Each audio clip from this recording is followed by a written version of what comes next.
Olá, bom dia para todos vocês. Sejam muito bem-vindos e bem-vindas à aula. Nosso primeiro encontro hoje está sendo remoto, né?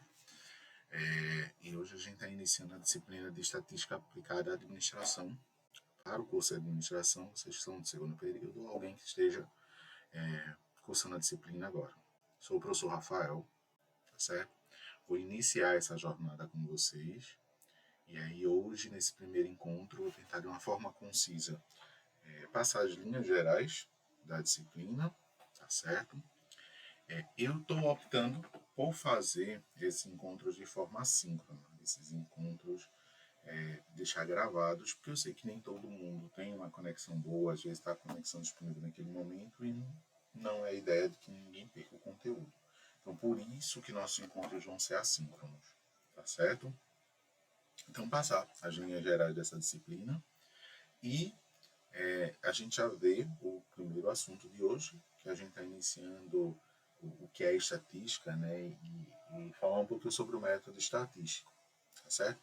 Então, antes de iniciar aqui a disciplina, eu quero passar junto com vocês esse plano de ensino, tá certo? Antes de mais nada, apresentar o Classroom da turma, tá certo? A gente tem aqui o material, tá certo? Que está disponível para vocês, a sala.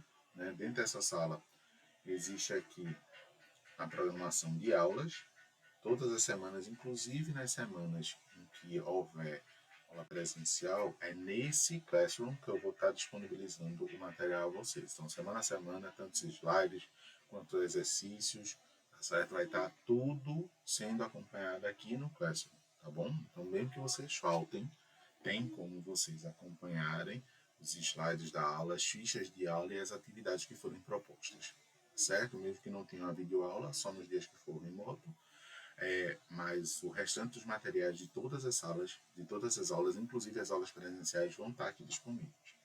O primeiro tópico é esse plano de ensino aqui que está disponível para vocês, tá certo? Vou abrir ele aqui separado, tá certo? Que está atualizado, mas vai estar atualizado também para vocês. Então, o que é que acontece? Aqui a gente tem, né, uma programação inicial a respeito das aulas. Né?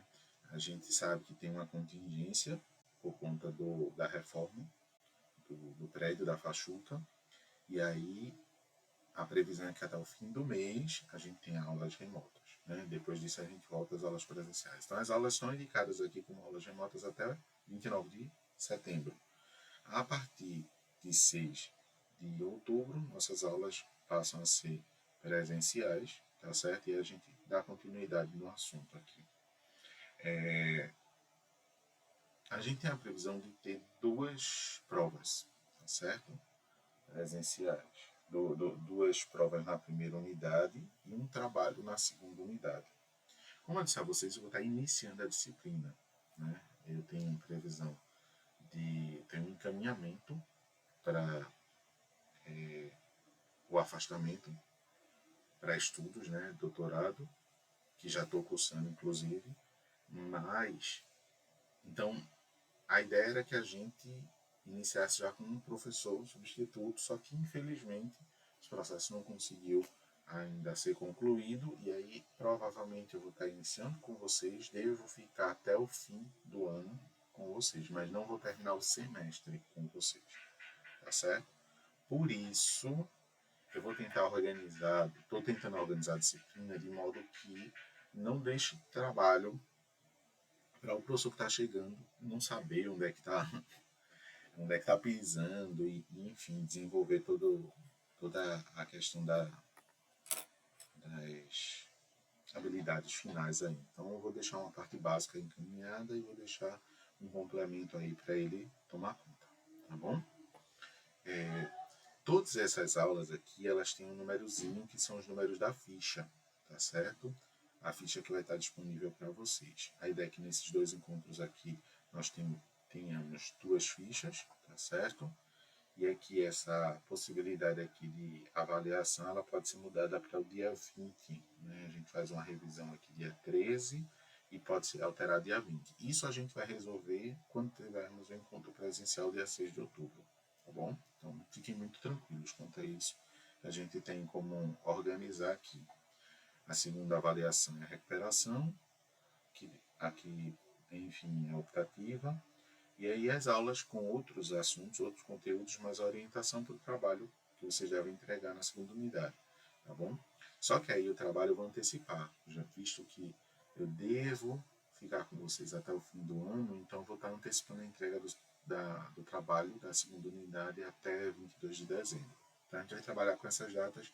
Havendo alguma alteração, não se preocupe que a gente vai tratar sobre isso em sala de aula em conjunto, tá bom? Eu só preciso fazer uma programação inicial para a disciplina, tá certo? Então, esse material aqui vocês podem postar a qualquer momento no Classroom, tá bom? Dado isso aqui, também vocês vão ter, por exemplo, da aula de hoje, da aula de hoje vocês vão ter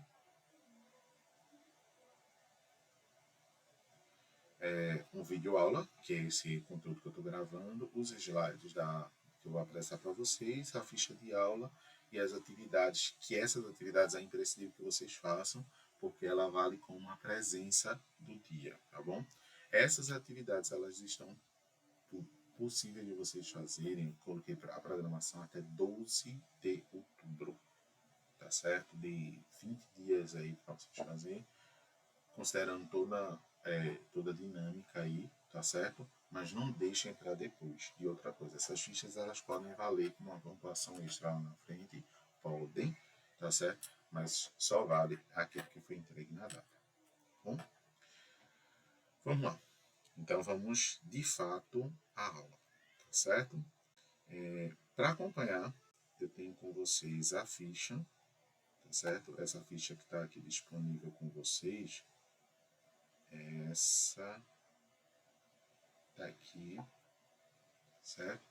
É um resumo aqui, que está baseado em 2 livros, o livro de Crespo e o livro de Silva, tá certo? Então, é uma síntese da introdução de hoje, que também, aqui está mais detalhado, que também vai estar na abordagem desses slides. Então, vamos lá. Hoje, aula 1, Introdução à Estatística. Primeiro, eu falar um pouquinho sobre o panorama histórico, né? O que é estatística, né? De onde veio. Primeiro, a estatística ela surge da necessidade humana de coletar e organizar informações. E essa necessidade não é recente, né? Se a gente vai olhar a Bíblia tem processos estatísticos ali, entre ela já no Antigo Testamento. Então, antes de Jesus, né, há mais de 2000 anos, existem métodos que hoje são denominados métodos estatísticos, né? Apesar daquela época não ter essa denominação, né? A denominação, inclusive, ela deriva, né, da palavra Estado. Por quê do Estado, né? Porque ela era usada para contagens e inquéritos governamentais, a população, impostos, a riqueza. Então, basicamente, se faziam o quê? Censos, e esses censos era para dizer o quanto você tinha que pagar de imposto aos reis e aquelas pessoas que dominavam cada uma daquelas regiões, e para contar a população e a questão de guerra também, a questão bélica, né? Eram contabilizados porque eu precisava saber quantos homens eu tenho para colocar dentro de uma batalha, né? E acumular, e a questão das riquezas, né? Esse nome estatística, né? Ele só veio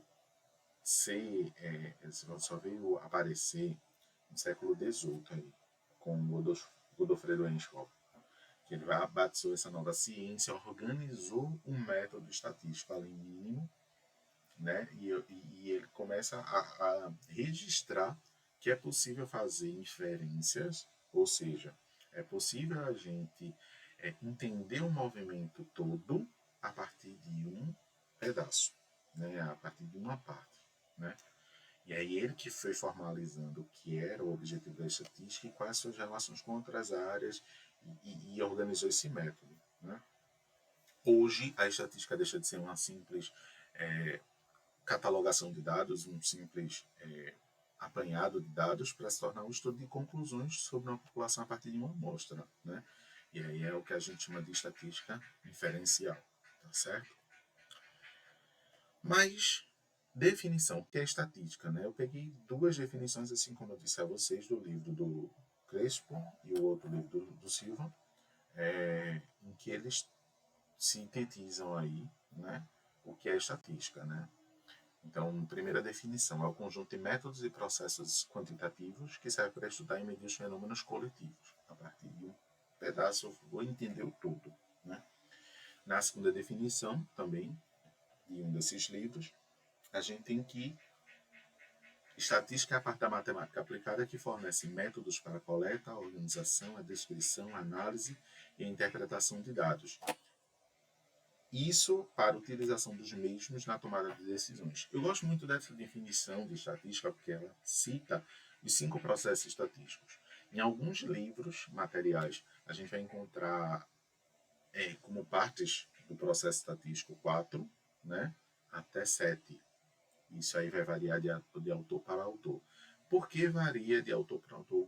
Aquilo que ele considera. Tem autor que considera, por exemplo, a simples escolha daquilo que vai ser pesquisado como já parte do processo estatístico. Então, acaba ampliando isso em etapas, né?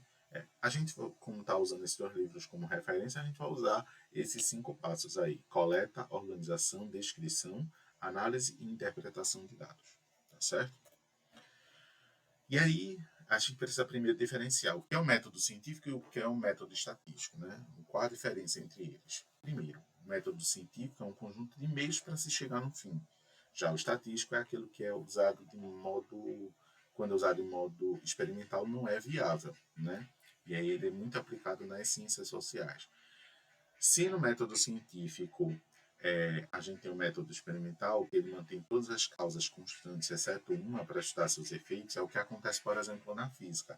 A gente vai estudar o movimento retilíneo uniforme, a gente considera a distância e o tempo, e aí a gente desconsidera se aquele objeto está se deslocando no vácuo, se tem atrito, se está chovendo, se um carro está se deslocando na estrada, se está chovendo, se tem curva, condições da estrada, vento e tudo mais. Tudo isso pode influenciar no movimento do veículo, né?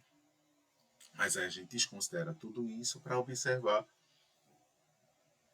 o movimento, tá certo? Já na estatística, não. No método estatístico, a gente admite de que qualquer causa ela pode influenciar, né? Uma informação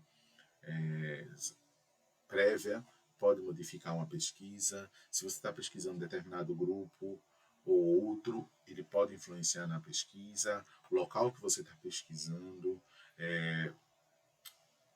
e eventos que estejam acontecendo ali, tudo isso pode influenciar no resultado de uma pesquisa. E isso é considerado no método estatístico, certo? Como conceitos fundamentais, a gente tem que o objetivo da estatística é o estudo dos fenômenos coletivos.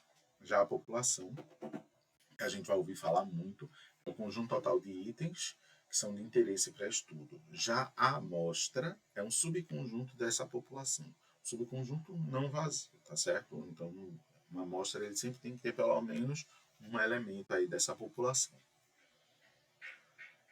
Parâmetro vai ser a característica numérica da população e o estimador vai ser a característica numérica dessa amostra, tá certo? Os processos estatísticos de abordagem, em geral, são dois: o censo e a estimação. E aí, o censo é o mais antigo de todos, né? É quando eu pego todos os componentes de uma população e vou um a um pesquisá-los, né? O censo que existe do Brasil, a ideia é que vão recenseadores de casa em casa entender quem são as pessoas que moram naquela casa, quais são as condições, enfim, socioeconômicas, ambientais ali daquela região. Tudo aquilo ali vai ser observado, né? Além de outras características. O bom de um censo é que ele é mais confiável, né? A gente tem se todo mundo respondesse corretamente o censo, a gente teria um dado muito mais preciso. Porém, ele é caro, muito caro. Ele é lento e demora para você fazer essa pesquisa com todo mundo. ele pode ficar desatualizado e nem sempre é viável, né? Quando você termina um censo, existem pessoas ali que nasceram, existem pessoas que morreram, então ele já... Por isso que o censo, por mais rebuscado que ele seja, e por mais confiança que a gente tenha nele, ele sofre as atualizações daquele tempo ali que ele é feito, né? Já uma estimação, ele é muito mais rápido, ele vai ser mais barato por conta disso também, né? Ele vai estar mais atualizado, é mais fácil você atualizar, e ele é mais viável no sentido das necessidades que a gente tem de fazer uma pesquisa sobre opinião e tudo mais. Então a gente pega no processo de eleição, né? Por exemplo, a eleição é um censo. Eu vou constar participante por participante que está autorizado a participar daquele pleito, qual a sua opinião sobre quem deve regir um determinado cargo, né? No entanto, ele tem um contra, né? Ele admite que tem um erro processual, ele admite que ele tem, que ele pode ter erro na lei, né? Então, no censo do, perdão, a eleição é um censo, tá certo? Em que eu vou constar pessoa a pessoa, e quando eu vou fazer uma pesquisa de opinião, aí sim eu vou fazer com uma parte da população. Então é uma estimação isso. O censo vai me dar confiança sobre o resultado que a maioria da população quer sobre aquilo ali, de fato, e não apenas um grupo. É por isso que existem algumas discrepâncias aí, né? Quando a gente vê nas eleições, uma pesquisa de opinião dá um determinado resultado e quando chega nas urnas a gente vê outro, né? Isso tem sido comum cada vez mais. Por quê? As pessoas têm mudado de opinião em cima por conta as pessoas podem mudar de opinião em cima da hora por conta de algum evento ou aquela pessoa não foi consultada. O grupo que você consulta é um grupo que a gente fala viciado, né? Eu posso criar, e isso é uma desvantagem do processo estatístico, eu posso criar uma tendência de informação ali. Por isso que é muito complicado, e o TRE, tentando minimizar isso, ele não diz que qualquer pessoa pode divulgar uma pesquisa de opinião, não. Né? A gente faz um trabalho, vai pesquisar sobre política, eu não posso sair por aí divulgando uma pesquisa, eu tenho que registrar isso aí, essa pesquisa junto ao TRE, que vai ver quais foram os dados que foram coletados, como foram coletados, enfim, e dar uma autorização para que isso aí possa ser divulgado, né? Obedecendo a alguns critérios já pré-estabelecidos. Então, como eu disse lá no início, aquela definição de estatística, segunda, ela tem dizendo as fases da estatística, né? Então, se a gente pegar o processo estatístico, a gente pode dividir em dois grandes casos, né? Então, a gente tem assim, a parte da estatística que a gente chama de descritiva e outra parte que a gente chama de indutiva ou inferencial. Na fase descritiva, vamos dizer que é o trabalho braçal. É aquele momento que eu não vou pensar muito sobre os dados, não vou calcular muito sobre eles. A ideia eu vou coletar os dados, eu vou organizar esses dados em séries, em tabelas, né? Que a gente agora as tabelas a gente vai chamar de séries. A gente vai organizar isso e depois eu vou descrever, né? Que é apresentar esses dados. Descrever. Isso é um trabalho braçal na estatística. E aí, quando a gente tem isso aí, a gente parte para uma outra fase, que é a fase da estatística indutiva, inferencial, que é composta de duas partes, né? A apresentação dos dados e a inferência deles, né? Então, quando a gente pega a estatística nessa parte, a gente vai fazer o tratamento das informações. Eu vou ver o que é média, o que é modo, o que é mediana, aquela ali. Eu vou calcular a variância, o desvio padrão, eu vou estabelecer aquilo ali com um gráfico e o principal do processo estatístico. Com essas informações, o que é que eu posso dizer a respeito daqueles dados? E aí a inferência, né? A indução. Esses dados levam a gente a chegar em qual conclusão? Beleza. E quando eu chego nessa conclusão, o que é que eu vou fazer com esses dados? Né? E aí esses dados eles servem para tomar decisões, certo? Então, o processo estatístico ele só é concluído quando eu tenho esses dados trabalhados, eles servem para eu chegar numa conclusão e essa conclusão vai servir para eu fazer uma outra fase aí, vou fazer um encaminhamento disso aí com esses dados, né? Então, isso é o processo estatístico, por isso que ele compôs 5 fases. As 3 primeiras, eles compõem a estatística descritiva e as 2 últimas, a estatística inferencial, que seriam 2 caminhos, tá certo? Quando a gente pega esses dados da população, né, todas as informações que a gente vai pegar, a gente vai tratar como dados agora na estatística. Esses dados, quando eles não sofrem nenhum tratamento, a gente chama de dados brutos. Né?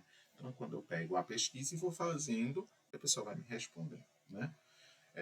Então, aquilo ali vai gerar um rol de uma tabela de informações, um conjunto de informações.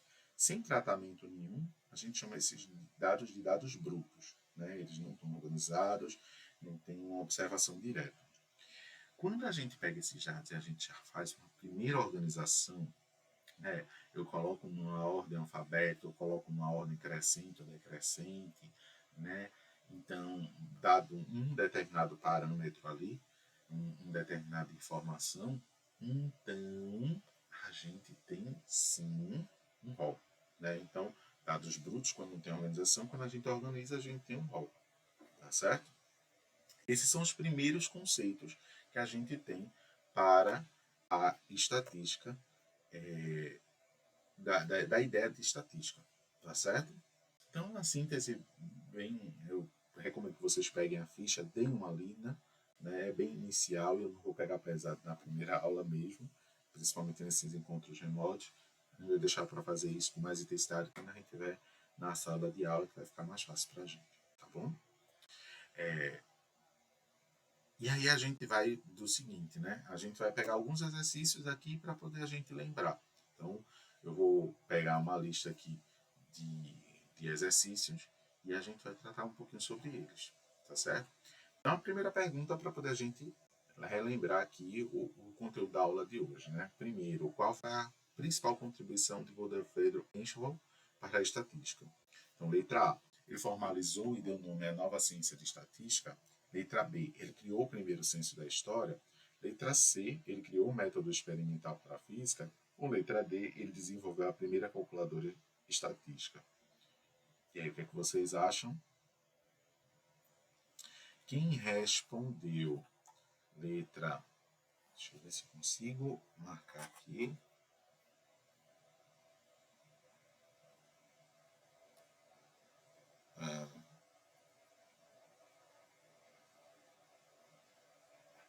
Consigo. Pronto. Letra C. Perdão. Opa. Fiz uma coisa aqui. Deixa eu desmarcar. Primeiro, né? Ele criou, ele formalizou e deu o nome. Qual foi a principal contribuição de Godofredo Enschwald para a estatística? Então, a resposta é letra A. Ele formalizou e deu o nome à nova ciência da estatística. Tá certo? 2. E aí, de acordo com uma das definições, eu vou só reabrir aqui esse documento, porque... Vamos lá. Fica melhor. Acabei marcando errado aqui. Então, voltando aos exercícios. Primeiro, né? Qual foi a principal contribuição de Godofredo Enschwald para a estatística? Então, no primeiro quesito, letra A, ele formalizou e deu nome à nova ciência da estatística. Letra B, ele criou o primeiro censo da história. Letra C, ele criou um método experimental para a física.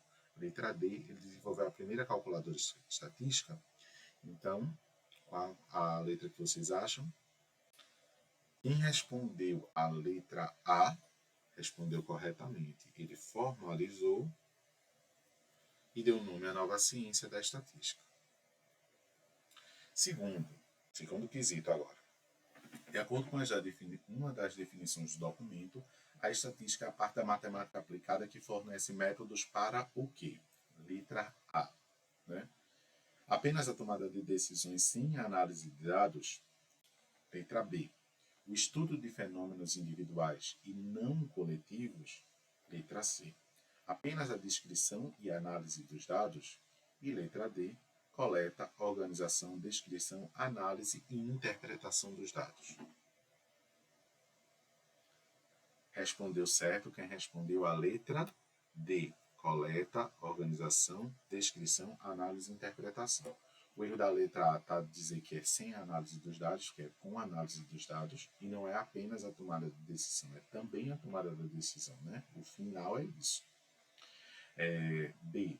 O erro está em dizer que é fenômenos individuais e não coletivos. Na verdade, são fenômenos coletivos, né? O estudo de fenômenos coletivos é a partir do individual. Letra C. Quando ele diz que é apenas a descrição e análise dos dados. Na verdade, são 5 etapas aí, né? Que vão desde a coleta até a interpretação dos dados. Terceiro quesito. Qual é a principal característica dos fenômenos estudados pelo método estatístico? Letra A.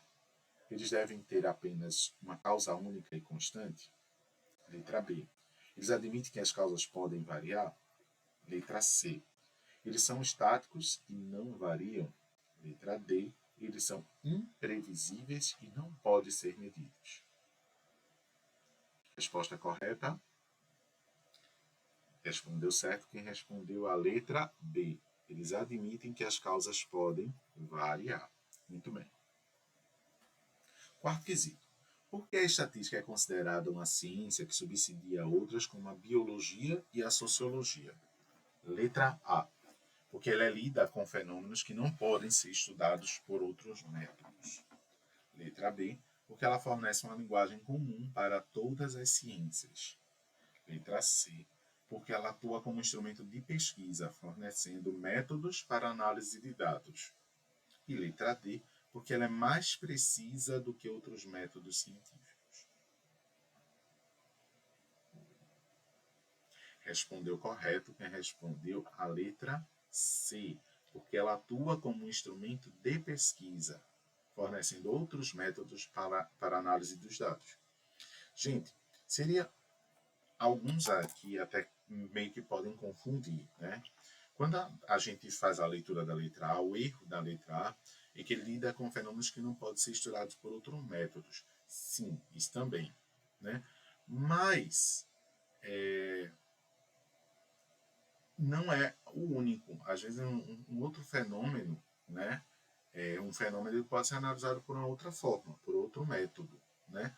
Mas a gente foge do contingente de que pode haver variação sobre aquilo ali. Eu posso analisar algumas coisas sobre um olhar mais técnico, só que pode fugir daquilo ali, né?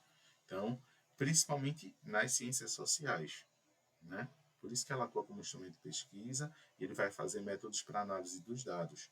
Nas ciências sociais é muito bem aplicado, mas não quer dizer que não possa servir na biologia, em que a gente tem uma aproximação maior com as ciências exatas. Tá certo? E com linguagem comum para todas as ciências, não é comum para todas as ciências. Não. Tá certo? E ela é mais precisa do que outros métodos. Precisão é um caráter, né, inclusive, meio subjetivo. É preciso como? Diante de quais verdades a gente está dizendo que existe uma precisão. Né? Não é, inclusive, ele não vai tratar sobre uma precisão, ele vai tratar sobre uma possibilidade, né, sobre inferências que a gente vai concluir. Vamos para o quinto quesito, então. Qual é a principal característica do censo? Letra A. É uma avaliação indireta, baseada em uma amostra. Letra B. É aquele que admite erro processual e é barato e rápido. Letra C. É o conjunto de valores não organizados que são obtidos diretamente da observação. Ou letra D. É uma avaliação direta que utiliza todos os componentes da população. Respondeu certo quem respondeu a letra D. Muito bem. É uma avaliação direta que utiliza todos os componentes da população. Certo? Sexto quesito. que é a estatística descritiva e o que ela tem como objetivo principal, né? Letra A. Obter e interpretar dados brutos sem organização. Letra B. Descrever e resumir os dados observados. Letra C. Estudar a natureza humana e os fenômenos sociais. Letra D. Generalizar conclusões de uma amostra para a população. Então, respondeu certo quem respondeu a letra B. Muito bem. Então, ele vai, na estatística descritiva, a gente vai pegar os dados, vai organizar, vai descrever, vai resumir e deixar organizadinho para ali a gente fazer os cálculos, ali a gente começa a interpretar aquelas informações. Então, a estatística descritiva é a estatística braçal, é aquela que a gente vai ter mais trabalho físico de fazer, organizar tudo isso, mas a gente não vai precisar pensar tão ativamente. É diferente da parte inferencial, também chamada de indutiva, que a gente vai precisar organizar esses dados melhor, vai ter que começar a analisar esses dados de uma forma diferente e observando essas características, chegar numa conclusão. Tá certo? Então, aqui no sexto quesito é a letra B. Certo? Sétimo, qual das seguintes opções é uma das fases da estatística descritiva? Qual das seguintes opções é uma das fases da estatística descritiva? Letra A, o cálculo de probabilidade. Letra B, a generalização de conclusões. Letra C, a análise de erros. Ou letra D, a coleta de dados. Respondeu certo quem respondeu a letra D, a coleta de dados, né? Essa parte mais braçal. A análise dos erros, isso aí vai ser mais para frente, na inferencial. Generalização da conclusão é justamente o desfecho da parte inferencial e o cálculo da probabilidade vai estar na análise desses dados também. Tá bom? Oitavo quesito. O que a estatística indutiva utiliza para generalizar conclusões de uma amostra para a população? Então, a estatística indutiva usa censos complexos, tabelas e gráficos, o cálculo de probabilidade ou método experimental. Respondeu certo como... E aqui eu tenho um detalhezinho, né? Quando gera essa pesquisa aqui, enfim, essa questão. Ela é bem minuciosa. O que é que ela utiliza? Eu vou etapa a etapa descrevendo para que a gente chegue numa conclusão juntos. Né? Veja como ela é minuciosa. Para a indutiva generalizar conclusões, ela usa o senso completo? Não. Se é indutiva, ela parte de um pedaço para chegar no todo. Né? Se eu sair de um pedaço para chegar no todo, eu não estou usando um senso. Né? Eu estou usando uma amostra. Tá certo? Então não pode ser a letra A porque não é a função do censo. O censo é quando eu vou pesquisar tudo. Ela se utiliza de tabelas e de gráficos? Sim.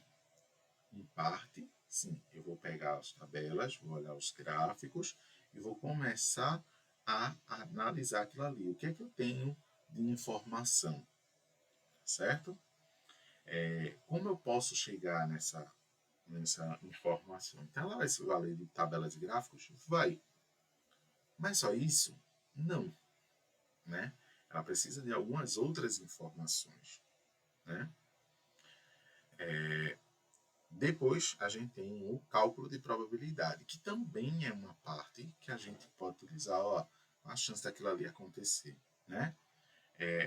Mas não necessariamente ela, podendo se valer do cálculo da probabilidade, quer dizer que a gente vai só pode concluir se a gente souber a possibilidade de uma coisa acontecer.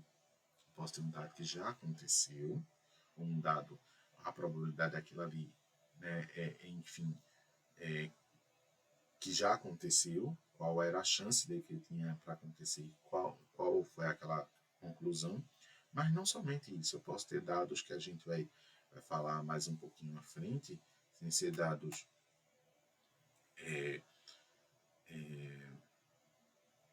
mais refinados, vamos dizer assim, números que são relativos, né? E aí eu passo para números absolutos, e com números absolutos eu posso chegar na conclusão, às vezes até com muito mais eficácia do que utilizando números relativos, que são percentagens e tudo mais. Então, cálculo de probabilidade, ele serve, mas é esse o meio que ele vai se valer? Não, não é só isso, certo? Ele pode ser utilizado também. E aí fala sobre o método experimental, que é um método científico, né, que é usado na física, na química principalmente. Então, não, ele vai partir para outro método, que é o método inferencial, tá certo? Que ele vai considerar coisas que podem acontecer ali e não e que podem modificar o resultado. Então, entre B e C, que seriam, vamos dizer assim, as mais próximas ali de um resultado, mas que poderia confundir a gente, então a gente vai chegar naquilo que a gente realmente tem, tabelas e gráficos que a gente vai organizar, e com isso a gente vai chegar a fazer as análises e as interpretações desses dados. Então, letra B, tá certo? Vou marcar aqui. Nono quesito. O que é um rol? O que é um rol? Letra A, uma característica numérica de uma população. Letra B, a sequência de valores numéricos não organizados. Letra C, uma sequência ordenada dos dados brutos. E letra D, o resultado de um censo ou de uma estimativa. Então a gente tem aqui que ROL é letra C, a sequência ordenada dos dados brutos. Coletamos os dados, a gente tem os dados brutos, organizou, passamos a ter um ROL. Né? Característica numérica de uma população é o que a gente chama de parâmetro. Letra B, a sequência de valores numéricos que não estão organizados. E isso são os dados brutos. Podem ser os dados brutos, né? Sequência de valores, porque quando a gente vai realizar uma pesquisa, nem sempre a gente vai ter número. A gente pode transformar em número depois. Por exemplo, se eu for pesquisar a cor do cabelo, né? Castanho, preto, louro, enfim. Isso são características que não são numéricas. Né? E a gente vai ver em tipos de dados um pouquinho mais à frente como é que isso aí vai se dar. Né? E o resultado de um censo estimativa, não. O resultado vai ser a inferência lá na frente. Né? Vai ser o resultado daquela pesquisa. Então, seria também aí mais próximo de dados brutos. Tá bom? E no 10º quesito, a gente tem qual a relação da estatística com a matemática. Então, a matemática é letra A. A estatística é idêntica à matemática, apenas com outro nome. Letra B, a estatística é mais importante que a matemática. Letra C, a estatística não tem relação com a matemática. E letra D, a estatística é um ramo da matemática aplicada. O correto aqui é letra... Deixa eu só ler aqui de novo, porque eu já me perdi aqui, conta da hora. Relação de estatística. A estatística é um ramo da matemática aplicada. Então, a gente tem a matemática com seus campos de estudo, né? A trigonometria, a geometria, a análise, a álgebra, né? E aí, dentro desses ramos, a gente vem com um caminho que é a estatística, dentro dessas formas de analisar a matemática sendo aplicada no dia a dia. Então, a letra D. Tá bom? E, por fim, para a gente praticar um pouquinho de matemática, né? Construa o rol para a sequência de dados brutos. Então, a gente tem aqui a letra A, em que tem a sequência X, a série X, com esses dados 2, 4, 12, 7, 8, 15, 21 e 20. Então, na letra A, quando a gente quer organizar, fazer o rol, é organizar isso em ordem. Pode ser crescente ou decrescente, tanto faz. Mais natural para a gente é colocar em ordem crescente, né? Enfim, mas se quiser decrescente também está valendo. Então, a série X está quase organizadinha aqui. Dado menor é 2, depois o 4, e aí passa para o 7, 8, o 12, o 15, o 20 e o 21. Só para eu ver aqui se eu não me esqueci ninguém, eu vou contar. Ó. 1, 2, 3, 4, 5, 6, 7, 8 dados. Aqui embaixo eu tenho 1, 2, 3, 4, 5, 6, 7, 8 dados também. Tá bom? Letra B, a série Y. Então, a gente tem números que se repetem. Esses números que se repetem, como eles estão organizados, a gente tem que repetir ele a quantidade de vezes que ele aparece. Tá certo? O menor de todos aqui vai ser 3. Depois a gente tem o 5 aparecendo 2 vezes. Depois a gente tem o 8. Depois a gente tem o 12 aparecendo 2 vezes. Deixa eu botar aqui 12. O 14 aparecendo uma única... Opa, perdão. O 13 aparecendo uma única vez. O 14 aparecendo uma vez. E o 18. Tá bom? Deixa eu botar aqui em cima bonitinho. 13. Pronto. Vamos conferir para ver se não esquecemos ninguém. 1, 2, 3, 4, 5, 6, 7, 8, 9 dados. 1, 2, 3, 4, 5, 6, 7, 8, 9 dados. Tá bom? Sempre confere para não dar nada errado. Aqui na letra D, a gente também tem uma repetição. Né? Passei logo para o W, porque aqui eu preciso fazer uma observação na C. Então, no W, a gente tem o 7 aparecendo 3 vezes. A gente tem o 8 aparecendo 3 vezes. E a gente tem o 9 aparecendo uma única vez. Então, série W também está ok. Percebam que na letra D, na letra C, a série Z, os números estão divididos, são separados por ponto e vírgula. Isso acontece porque os números são decimais. Então, quando acontece trabalharmos com números decimais, a gente deve separar esses valores por ponto e vírgula, tá bom? Quando eles são inteiros, eu posso separar por ponto e vírgula? Pode. Precisa? Não, não precisa. Né? Mas você pode. Enfim, nesse caso da letra Z, o rol vai ser formado por, né? Só um instante, 12,2 duas vezes, separando por ponto e vírgula. Depois a gente tem o 13,9. Depois a gente tem o 14,7 duas vezes. Ponto e vírgula, 14,7, ponto e vírgula. E para finalizar, 21,8. Então a gente tinha aqui dados brutos, né, que não tinham nenhuma organização.